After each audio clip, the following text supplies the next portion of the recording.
All right. All right. Are we live? What's going on, people? We are starting in 45 seconds. We got the countdown timer going. Let me know where you're calling in from. Today, we're going to go live talking about how to start, launch, and scale your fund. We're doing a live training, Q&A, the whole 9 yards. We got Instagram live. We got YouTube live. And our private Facebook group is live as well. Welcome in. I'll give priority to the Facebook group today on questions. If you guys want to join over to our Facebook group as well, you're welcome to join us there. And my camera looks terrible. Andy, can you come help me out real quick? It looks good on Instagram, but on here it looks terrible. Can you like turn down that light? It's just super bright. Right there on the bottom, there's a little switch. Turn it down to like 35 or something like that. Okay, so we're gonna be talking about all things funds here. Welcome in. Type in where you're calling in from. We're gonna talk today probably 35, 45 minutes, something like that. Should be pretty fun. Let me adjust this guy. There we go. It looks a lot better. Thank you. Give it up for Andy behind the camera over here. Stud. Oklahoma, North Florida, Brooklyn, New York in the house. How to start a gold investment fund, Florida. All right, let's get into it. Let's dive into it here. The Facebook group as well. Great group. I'm actually going to pin it for you guys in here. Give me 1 second. Boom. I'm grabbing it. Right there. You have to request to join the group, but we'll let you in right now. I'm going to paste this in here to Instagram. Boom. Yeah, we have a free Facebook group. We go live in here every week, answer questions, help you guys launch funds. Boston, Massachusetts. What's up, guys? So let's talk how to start and scale a fund. Now, I actually want to do more Q&A today than we've done in the past. If you guys came on last Thursday, we did a live event. We gave away, I don't know how much money we gave away. We gave away a couple $1,000s, gave away an iPhone. The next day, we forgot to give away the iPhone. We gave away an iPhone the next day. We gave away a bunch of gift cards. We gave away some Ethereum, some Bitcoin, all sorts of fun stuff. And we talked about scaling funds. We announced some crazy announcements for our groups and programs where we have angel groups we're working with now. We're designing people's pitch decks. We're helping them with legal and all sorts of cool stuff in their funds. And it's a pretty fun process. So now let me turn this screen off real quick. You guys will just see me here now. Okay, let's talk first off, very basic level. When I mention fund, what do I mean? Okay. Now, you guys see we run investment fund secrets. We're the Wall Street Rebels. As you know, I love anybody have a Wall Street Rebel shirt on like right now? I love when we hop on our lives and people actually have these shirts on live. It's pretty darn fun. But we are the Wall Street Rebels. We are we're the anti-investment banker, jerk, finance bro people. That's the anti of us. And we go out and we launch funds that Ivy Leaguers and Wall Street professionals think are impossible. Quick story on me. I launched my first fund 4 years ago. We actually scaled that to our first one, did really well, got our investors a 64% return, got them paid back, launched our second fund. That one did very well. And then that built up. We're now launching a third fund. And during that whole process, we've had people ask us, how do you guys do funds? How do you scale this? How do you get involved? And as you guys know, my dad, co-founder of a $25 billion family of funds. My brother, securities attorney, just launched his fund. I believe they've raised over $10 million in their fund, doing very well, doing hard money lending in their funds. Really cool to see what they've done. And we've helped dozens and dozens of people launch their own funds as well. My dad actually just retired from his funds. He's never invested, and some of you guys know my story, but never invested in any of my funds, anything that we've done in the past, but has given incredible mentorship and advice and has helped people, myself and people in our group, do this as well. Okay, we have got some people on here. So real quick, I want to set the baseline of funds. I want to just answer some questions. Sound fair enough? So what is a fund?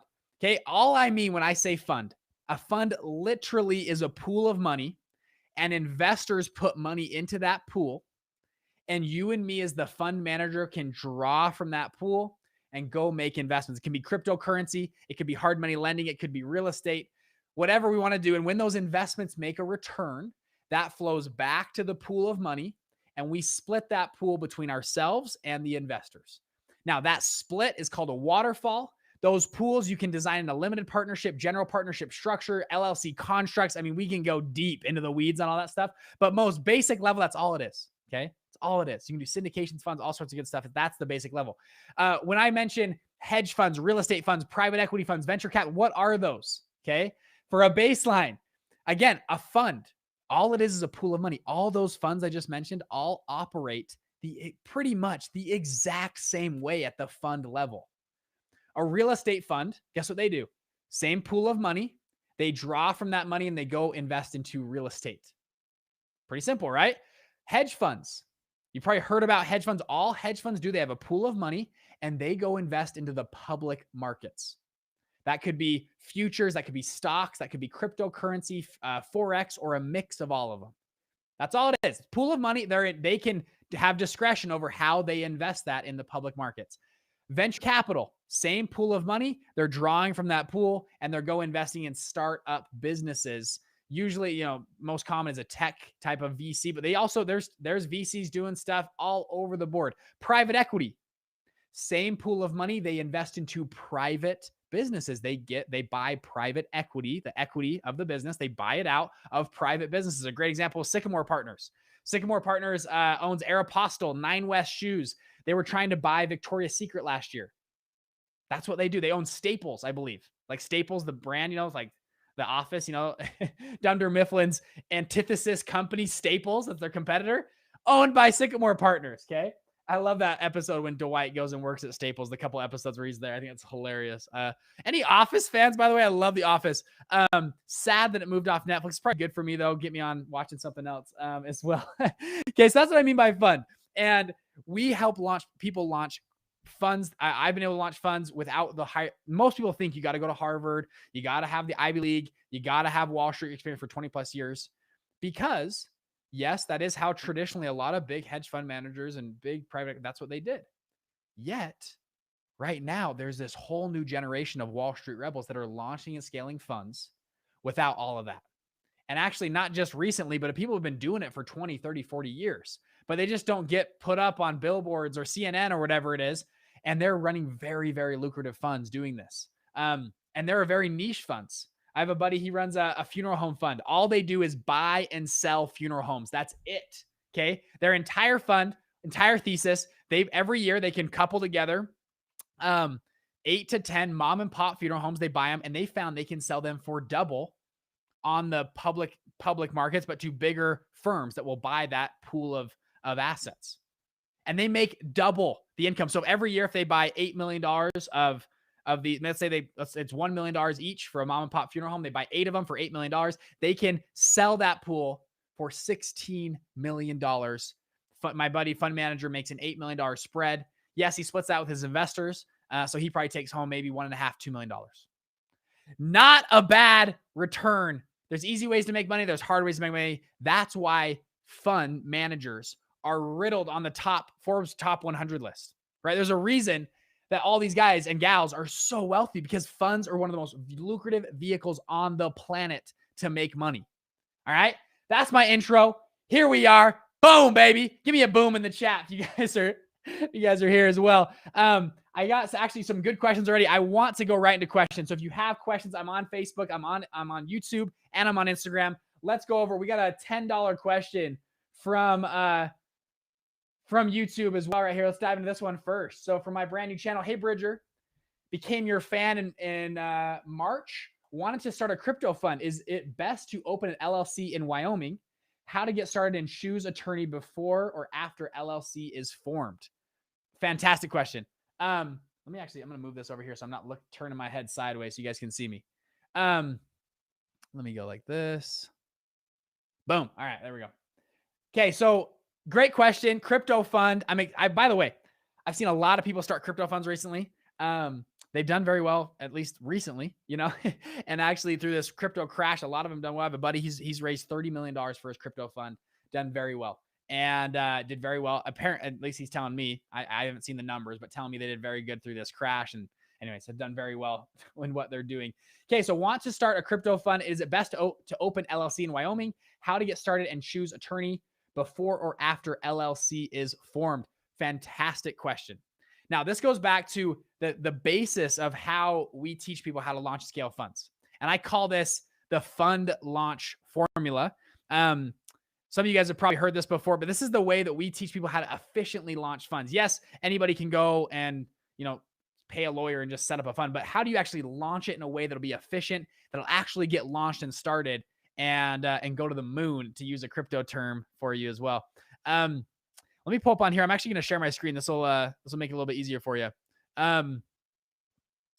So the first thing, you obviously have a great deal. We have a 4-step formula for funds. Step number 1 is find an incredible deal. Let's see if I can't find it on here. Maybe I got the wrong one. Okay, I'll just talk to you with my hands then. So first, step number 1, find an incredible deal, which you found. You found a great crypto thing. Second, frame that out. Okay. And right here, this is a framing question. And so to give you an example, if you found the great crypto fund, frame it out, put together, think through how you want to structure your team, what kind of splits you want to make with your investors. Think through how much money you can raise and deploy. Do you want to run an open-ended fund or a closed-ended fund? Are you going to be running this fund? When can people redeem capital? What are your redemption periods? All that kind of stuff you're going to think through, and you're going to put it together in a pitch deck.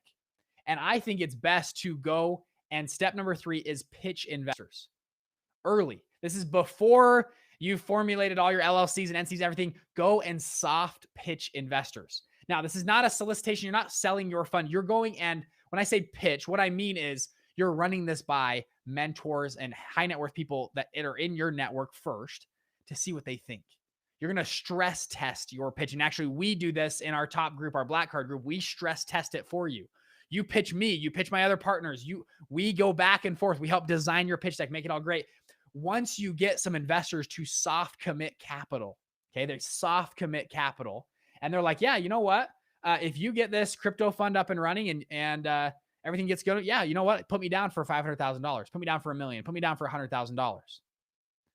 Then and only then go and I'm gonna get to your question right now, is where do you set up your LLCs, entities, all that kind of stuff. Then and only then you go and do your entities. If you go pitch investors and they're like, you know what?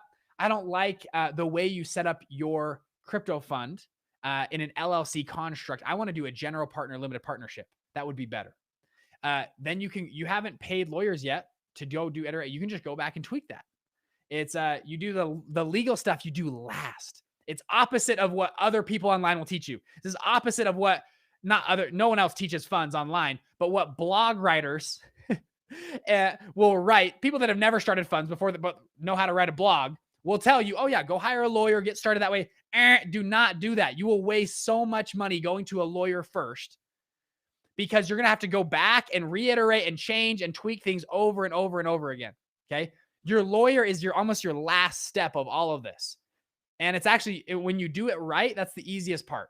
The legal stuff and all that entity is the easiest part. Now, to your question, you can do it in Wyoming. I know Wyoming's laws are very favorable to crypto. Again, I'm not going to give you legal advice on where to open an entity. I know a lot of entities, and I'm just going to say other people that have opened crypto funds in Wyoming and also Delaware. Okay. Delaware is an obvious safe haven for most funds. Will set up their entities in Delaware or Wyoming because you have low state tax and their court system is really great for funds. Okay. So Delaware's almost every fund is formed in Delaware. Now, how to get started and choose attorney before or after LLC is formed. So follow the fund launch formula. Okay. I have a couple attorneys that we've worked with that do a great job of, especially with crypto funds as well. We can refer you, to those different people. We don't make any money referring, but I have some contacts.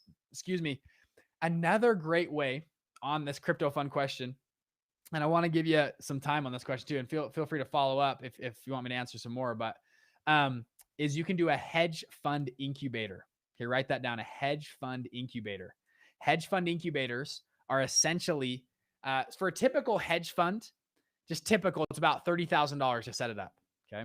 Now you can reimburse that expense from the fund. The fund can pay you to set that up after it's set up. That's why you want to have investors lined up, ready to go.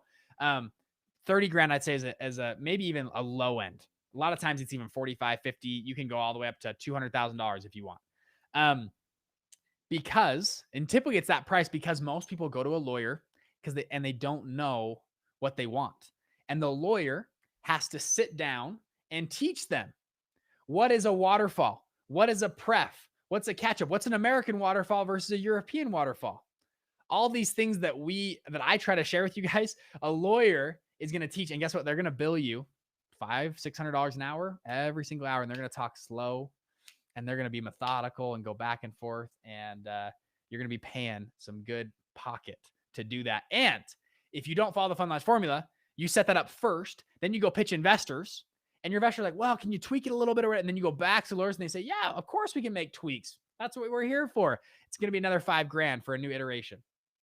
And now you're paying, and that's why funds get so expensive. Most of the people through our programs and groups of people that we help, they launch their entire fund, $12,000, $15,000, maybe $18,000. Because same with I just set up a new fund. I walk into a lawyer's office. I say, I want XYZ with a drink and a side of fries. Boom, baby. That's what I want. And when you do that, it saves your lawyers a lot of time because lawyers bill by the hour. So anyways, to your great question. Wyoming, though, is very, you might not want to do an LLC, by the way, depending on if you're doing a hedge fund incubator or just a regular hedge fund. LLC sometimes isn't the best way to go. And you're going to set up a general partner and a limited partnership. So again, we have other videos called the Fund Launch Formula. Go check those out on YouTube. That'll help you a lot. Great question. Okay, other questions on here. I wore my shirt yesterday. Awesome. How to launch a fund offshore. Okay, offshore fund question. Great question. So there are people and funds that will raise capital internationally. And when I'm saying from the point of view of the United States. So I live in the United States and I say international, anything outside the United States. That's the same true if you're located wherever. Anytime you cross a country's borders, you're now interacting with two different tax codes and you're interacting with two different securities laws. Okay. So at any time, and this is more in general too, if you are raising capital overseas on a different country, you are now going to have to deal with those countries' laws and the tax codes of both. Okay. So because of this, a lot of funds will use a offshore fund. If you've ever heard of Cayman Island funds, Luxembourg funds, Ireland funds, that's what I'm going to talk about here. This is why they do it. Okay. And now when I say Cayman Islands funds, you guys probably think of like a Dirty Money episode or any scam movie you've ever seen online. They always have a Cayman Islands fund, right? Like it's like inevitable. Yes, there are scam Cayman Islands funds, but there's also a lot of very lucrative and very legal Cayman Islands funds. Cayman Islands, Virgin Islands, Ireland, Luxembourg, all are tax havens. They typically will charge zero tax there. That's why people use them to hold offshore assets. Now, in a fund, I'm going to give you a hypothetical example, okay? Let's say I have a fund in the United States. We're raising capital. We're raising capital from Hong Kong. And our Hong Kong investors could just invest directly into the United States. If they do that, every year, that investor now has to file a U.S. tax return. And every year, they've got to hire now a U.S. tax professional. They've got to hire a translator that can help them figure out the tax code and all this stuff. And for some investors, they're just like, it just seems like too much work because they're also investing in Japan and Australia and they're out of Hong Kong. They don't want to file tax returns in 10 different countries. So what they will do, a fund will do, is they will set up a feeder fund into let's call it the Cayman Islands in this example. And I don't know if this is exact. This is an example again. They'll set up a Cayman Islands feeder fund. So the investors will invest into the Cayman Islands, and the Cayman Islands as one entity together will invest into the fund in the United States. Now, this does not avoid taxes. It's not tax evasion because that entity in the Cayman Islands still has to pay taxes to the United States, but there's only one tax return. If you had 20 investors out of Hong Kong and they just invest in the United States, that would be 20 tax returns. If they invest through the Cayman Islands to one entity, and then that entity invests into the funds, there's one tax return. So the taxes get taken out there. And then the lower, let's say the total amount was, it was $100 of return. We got taxed, 20, 30%, whatever it is. Now only the investors get 75% back to them. So the same amount of tax is being paid, but the tax burden is shifted from the investor to the Cayman Islands entity fund. Is that making sense? That's an example. Okay. Now, every country has different tax laws and different treaties, things like that. The EU, for instance, just outlawed Cayman Islands investments at all. You cannot invest in the Cayman Islands if you live in Europe, but they have Luxembourg. And so what they did essentially was just, they wanted all, instead of, because Luxembourg, they'll charge you a fee to do this. And that's where they make money. So instead of saying, hey, why is Cayman Islands making all this money having fees on these funds? Why don't we do it in the Luxembourg? So they have Luxembourg. It's all these, anyways, we can go on and on about this, but that's the way the world works. And that's how it runs right now. So that's what offshore funds do. Great question. Okay. Follow-up question. So thank you. Okay. My brand new channel commented on here. I want to make sure your question's answered as well. Paid. That's my first time ever having somebody pay for a question on YouTube. So thank you. Congrats. It was a milestone for us. It's a first ever. So go give them a follow on their channel. I'll give you a shout out here as well. I love it. Okay. Would you be interested to partner with a gold fund? I get asked this a lot. Bridger, can you partner with our fund? Two things. Okay. Number one, we have, just so you guys are probably aware, last week we talked about this. We have a top tier group called Black Card. Okay. It's our inner circle coaching group. I work with these people directly. It's essentially like having me on your team. And we have other coaches. We have a couple other coaches that come on and help coach. We do a lot of great stuff. It's essentially like me having you on your team as an advisor. Okay. Now with those people, I try to give a lot of time and attention. We actually had a call this morning. We have a Slack channel. We go back and forth. We talk a lot. For those people that are serious about funds, I actually have partnered up. I get pitched a lot. And actually at this point in my life, I actually hear the pitches, and I've actually partnered up with a couple of them. Okay. Where they have given me equity in their business. So it's an option. It's very, it's 1 out of 50 right now. Okay. It's got to be set up. It's got to be a really great team. You guys have already got to be successful without me. And I'm going to be a catalyst to just make you even more successful. All right. That's people I want to partner with. So a gold fund, potentially. Okay. Now, I usually only listen to pitches from people in our, inner circle groups and stuff like that, just because I get so many people online. Everyone's asking for money and asking for stuff. So I really only listen to the people that are in our top tier group that want to partner, but I partner with a few of them. And anyways, answer your question. How to create a hedge fund offshore for tax benefits. I just answered that question. What portfolio tracker do you recommend? Great question. So there are a number of different, portfolio. And when you say portfolio tracker, I'm guessing you're meaning in a hedge fund. There's a lot of third-party admins that will connect to your fund to track what happens in your fund. Now, we've actually in the last year, we've probably talked to, 10, maybe 12, a dozen or so of these softwares and third-party admin. They all do a little bit different thing, but they'll some way, shape, or form connect into your fund to help you scale your fund and to manage and track and things. So I think it sounds like you're talking about hedge funds. There's a couple that are really great for hedge funds. Now it depends on your fund, what you're doing. We actually get, for people in our mastermind group, you actually get discounts to these people, but Cornerstone's a good one. Strata is a good one that we've seen. Their software will plug in. So if you have 20 traders that are trading for you, they will plug in their software to calculate over a year, all those traders making trades. Okay, how many gains, how much losses, all that kind of stuff. They help you track all that.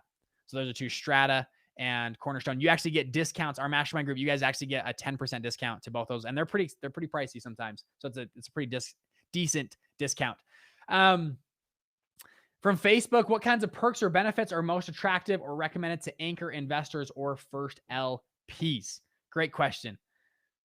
When starting your first fund and first offering and first syndication, your first investor is it's going to be your hardest investor to get. It's always the beginning is the hardest because people want to see a track record. They want to see other investors interested. They want to see even at the most sophisticated level. I'm talking institutions all the way up there. They want to see, hey, who else is investing? Who else is getting in this deal? And everyone wants to be the last investor in.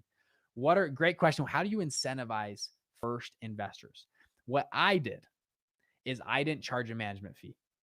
I said, hey, Mrs. Investor, wealthy lady in my area, whatever, I'm pitching. And I'll say, hey, most fund managers are going to charge you 2-3% management fee to do this.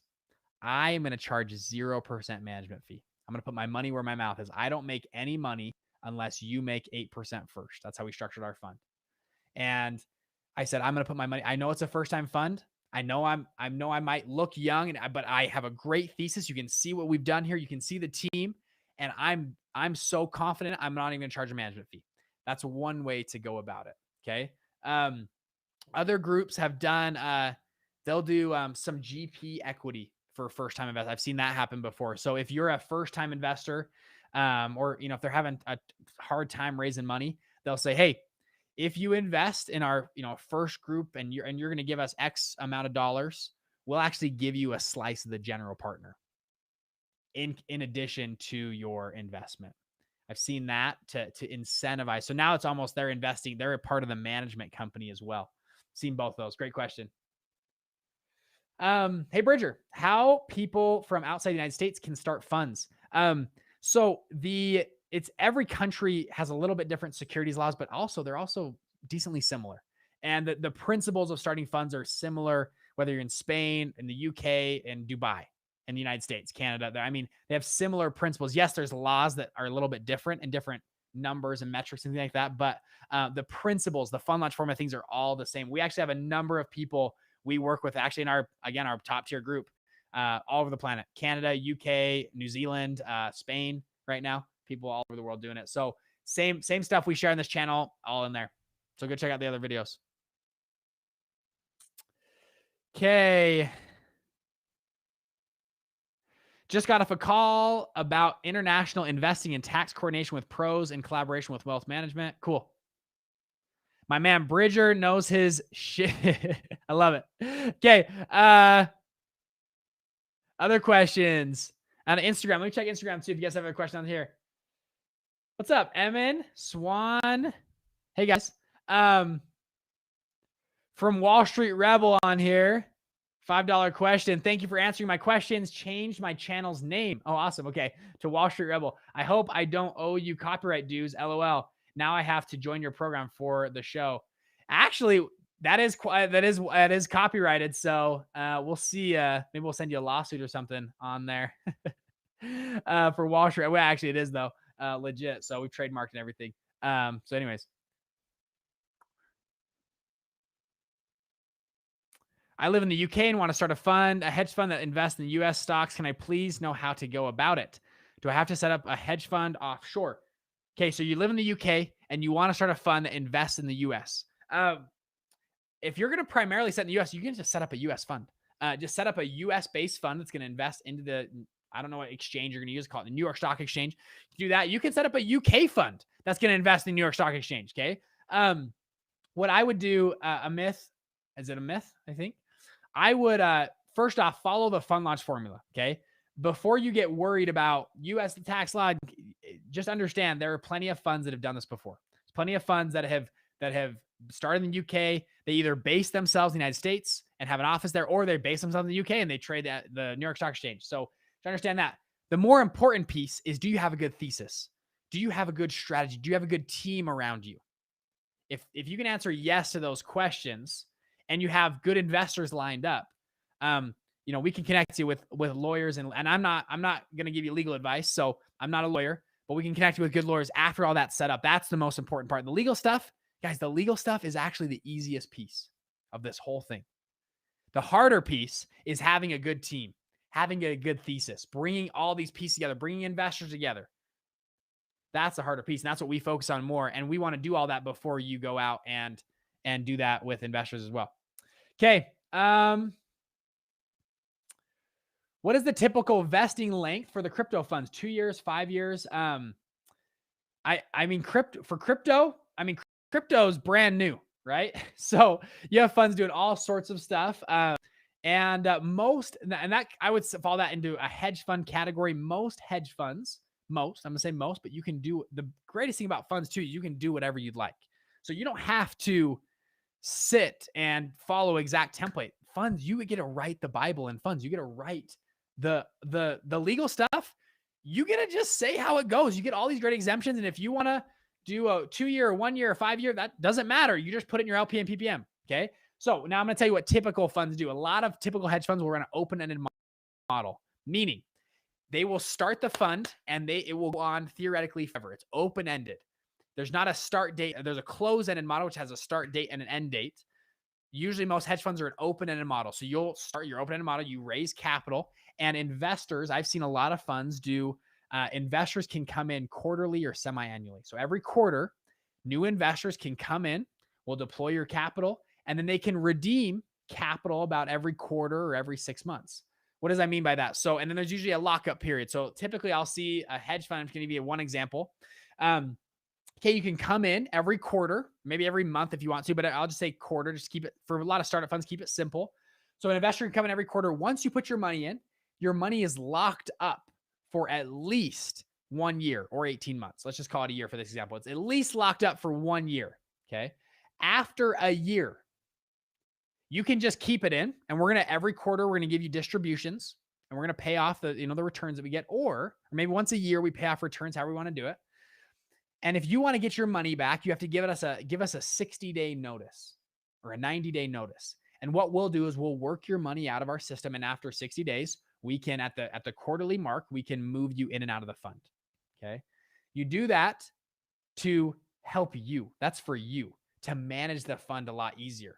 Because if you have investors coming in every 13 days, you got a new investor, you got to calculate returns every day in your NAV, you got to recalculate. It just is a headache.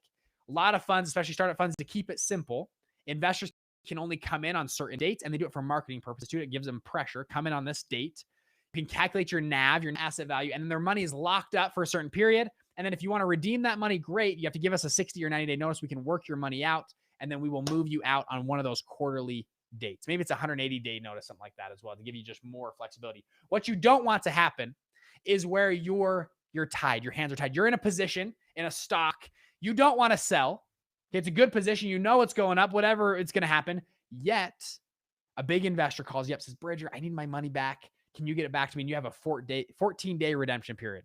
And all of a sudden now you have to sell part of your portfolio to liquidate that investor. That's what you don't want to have happen. You don't want to have your hands tied. Does that make sense? Hopefully that answers the question. Great question. How many years of track record in real estate and value add development is enough to start a fund? Also, how do you get invited to networking events to find potential investors? Two really good questions, actually, spot on questions. Number one, track record. Okay. Let's talk about track record for a second. It depends on what you're doing. Number one, I believe your deal is more important than your track record in a lot of scenarios. Now, track record is still important, but I would argue your deal, the deal you find, is more important. I'll tell you a quick story about my dad's funds. Okay, this is how they launched one of their first $100 million funds.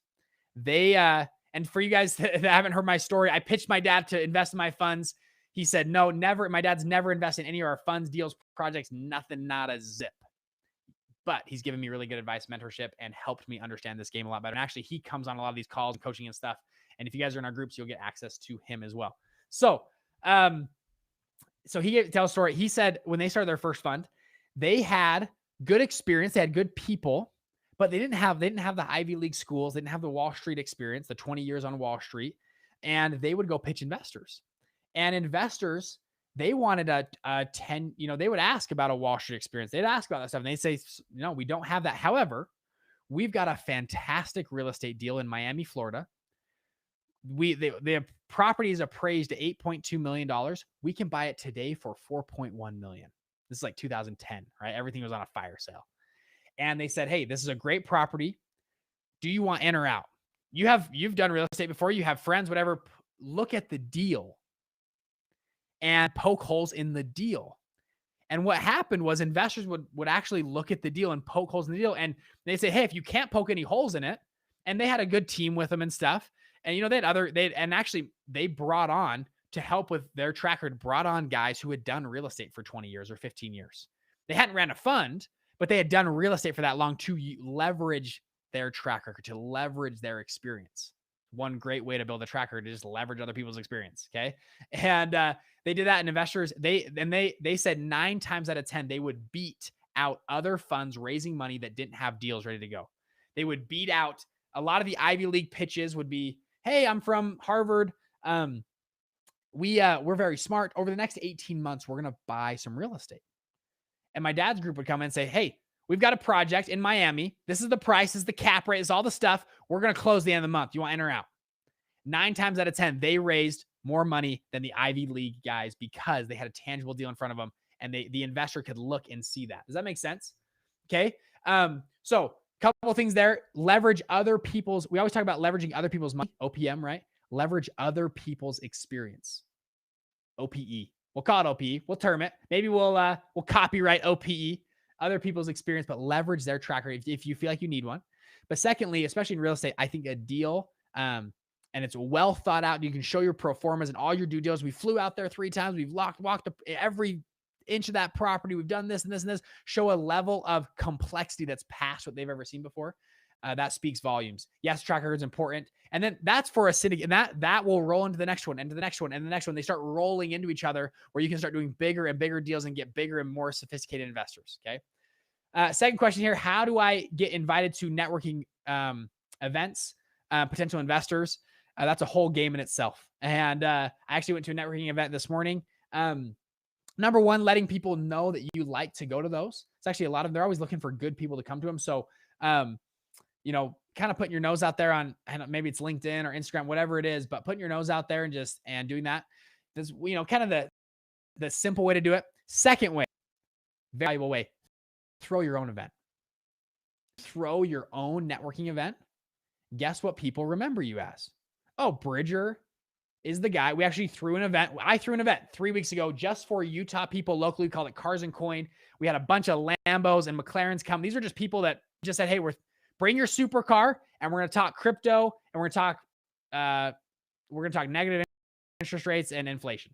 Okay. And all these people showed up. We threw a fun little event, and now people that didn't know me before recognize me as, oh, Bridger throws events. He likes to do networking stuff. I'll invite him to my next one.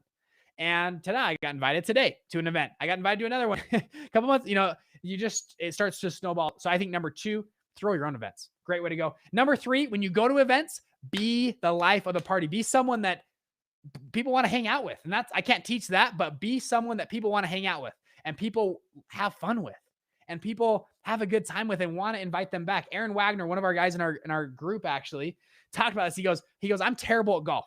Absolutely terrible. But every time I got invited to go golf, I was literally the funniest, craziest guy there. That was just his brand and stuff. But he'd show up, he'd have everyone laughing and rolling. He was hitting the golf ball backwards and just doing, some people don't appreciate that, but the group he was with did appreciate that and thought he was funny. And guess what? He got invited to every single trip they're on because he was funny and fun to hang out with. So feel out your group. Maybe hitting a golf ball backwards or something isn't the group you're going to go with, but those are a few examples. Great question. All right. From Facebook here, questions. When are you leasing the Fund and the Furious documentary? We got F9 coming out, guys, next month. I make fun of Fast and Furious a lot. I think that it's the most ridiculous series to ever hit the planet, yet I love their movies. I love the Street Racer. I love cars, by the way. I love racing cars. I go to the track quite frequently. I love racing. And the Fun and the Furious. I love it. We got to copyright that one too. Number 2, could you please talk about starting and launching a debt fund, whether you should be open-ended or close-ended? Thanks so much, Bridger. So debt fund depends on the debt. Okay, depends on the debt, and I'll tell you why. If you're doing, well, man, it's just hard. Give me a little more context if you can on the type of debt fund. I'll give you most examples, though, I'll see in debt funds.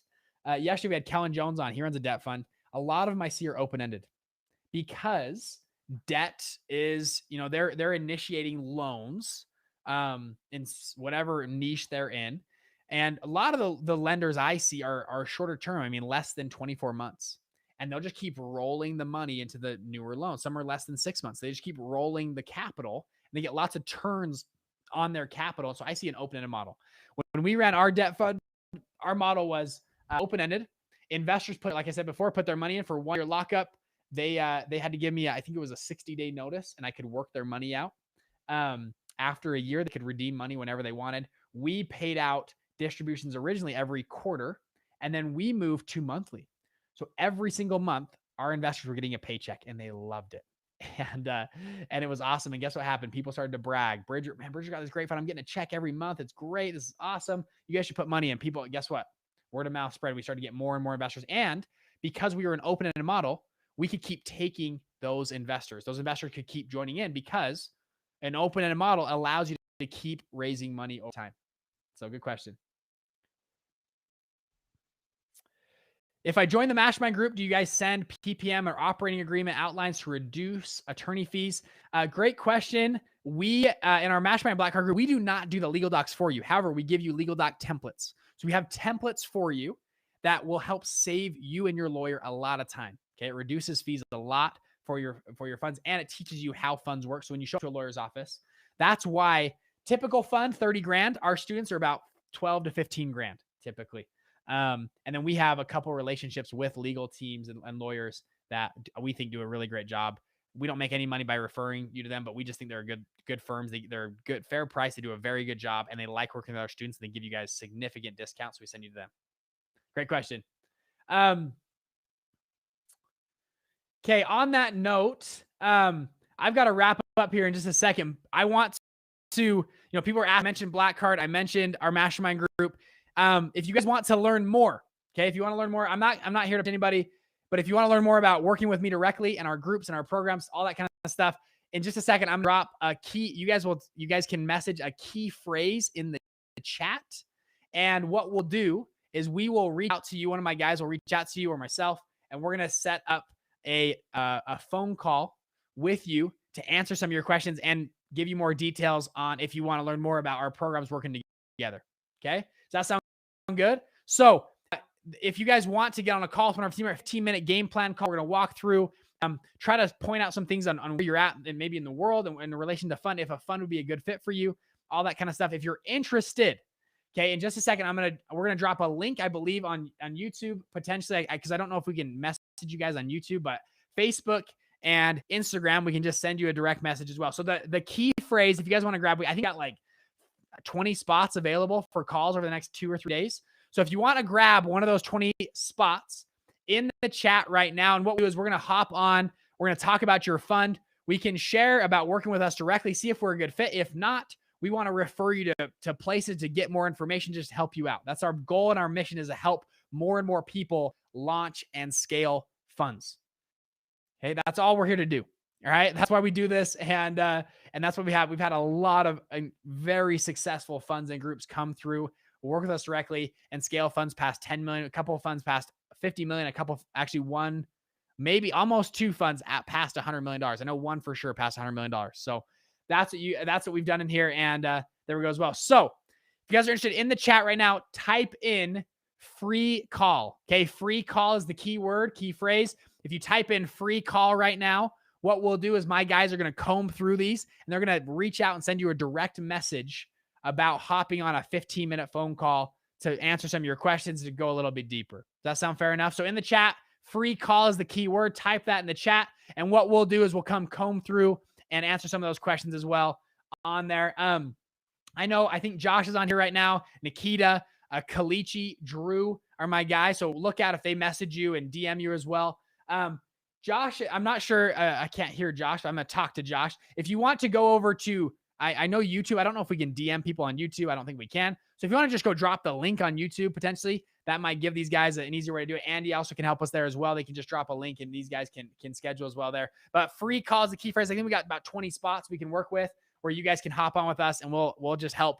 100% free. This is not like a secret sales call. We want to help your fund out, and if you want to learn about working with us directly, great. We can point you in that direction. If not, no worries. We want to help you out in any way we can. Sound fair enough? Okay. So free call is the key phrase as well if you want to work with us directly. Let me answer a few more questions on here.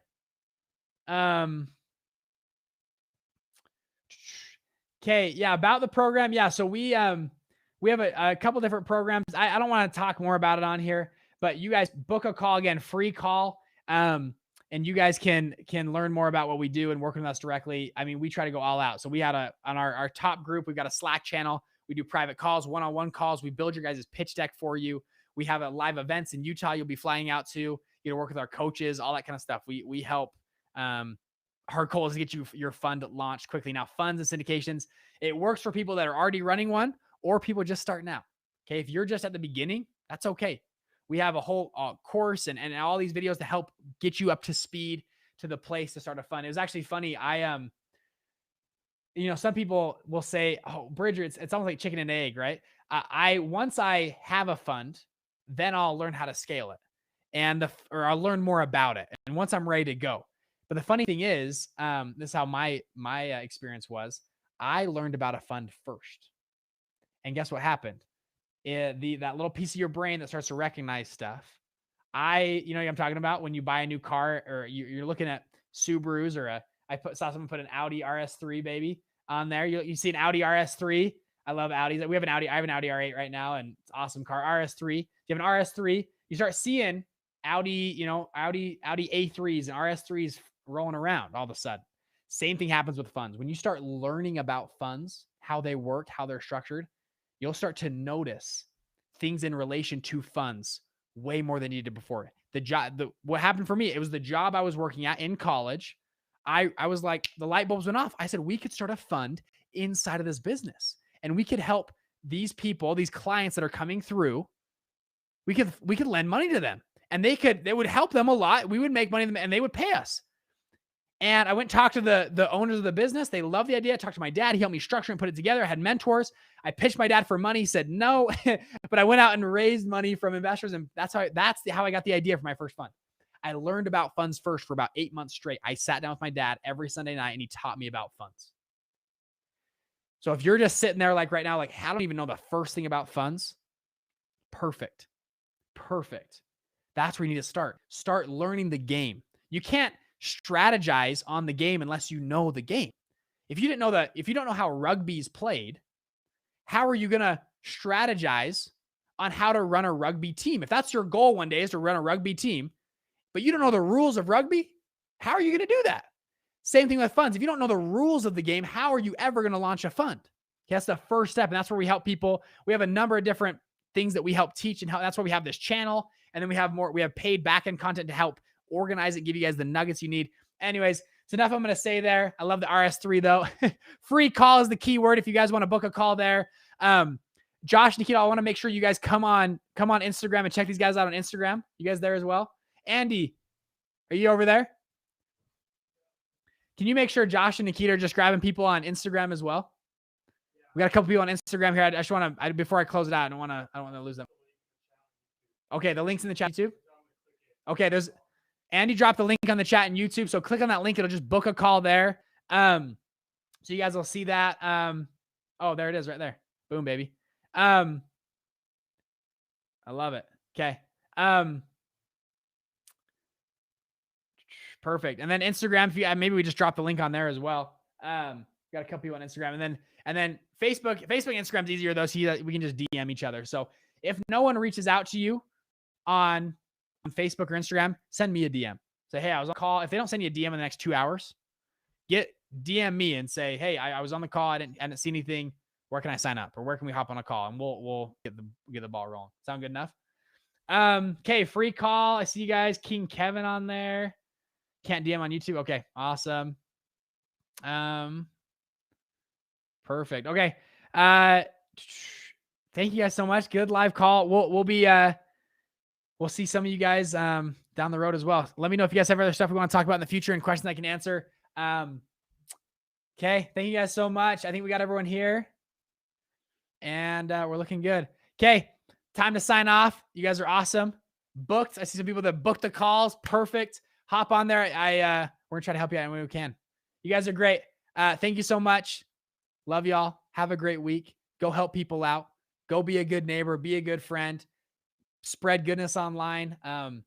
That's actually a goal I set last year. Was I did not want to say one negative thing online. It's very easy to comment on stuff and put out hate out there.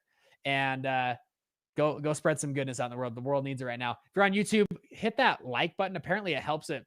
I don't know. It helps the YouTube thing, whatever. So if there's a like button on there, I guess hit it. That's what Handy always tells me to do. So hit that on there. We'll see if we can get over 500 likes or 1,000 likes or something on this video. We'll see how it goes. So hit that as well. Thank you guys so much. It's been fun hanging out and I'll see you guys on the next live call.